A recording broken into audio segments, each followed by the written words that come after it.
In this lesson, we will focus on designing the application structure for our student grade management system.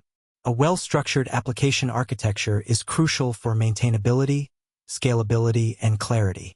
In C#, we often utilize object-oriented programming, OOP, principles to define classes and their relationships. By the end of this lesson, you will understand how to plan your classes, their interactions, and the overall architecture of the project. Don't worry if this feels new at first. This section covers understanding classes and objects. In C#, a class serves as a blueprint for creating objects. An object is an instance of a class that encapsulates data and behavior. For our student grade management system, we need to define several classes to represent different entities like student, course, and grade. Defining the classes, let's dig in. Let's start by defining the core classes needed for our application. First, student represents a student with properties like name, ID, and a list of courses. Also, course represents a course with properties like course name, course code, and a list of enrolled students.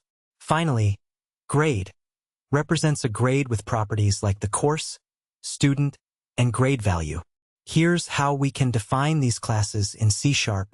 The class shown on screen and how its members are organized. Now we're on establishing relationships. Next, we need to establish the relationships between the classes. In our case, first, a student can enroll in multiple courses.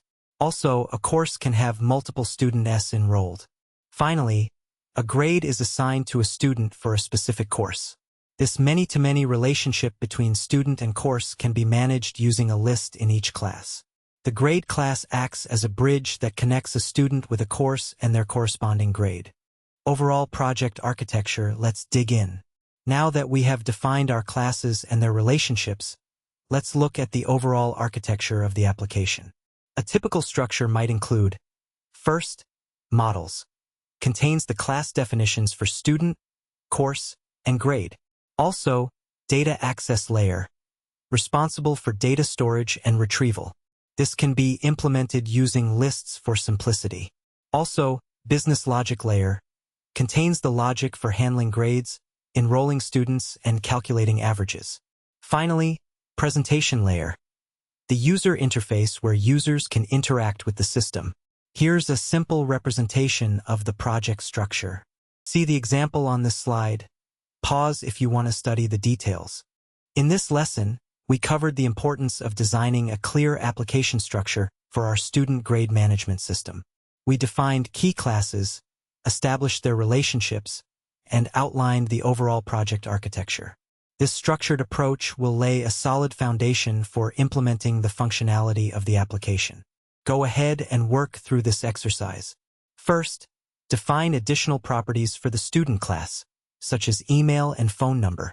Also, add a method to the course class that allows adding a student to the enrolled students list. Also, create a method in the grade class that returns a string representation of the grade information. Finally, sketch a basic user interface layout for adding students and courses.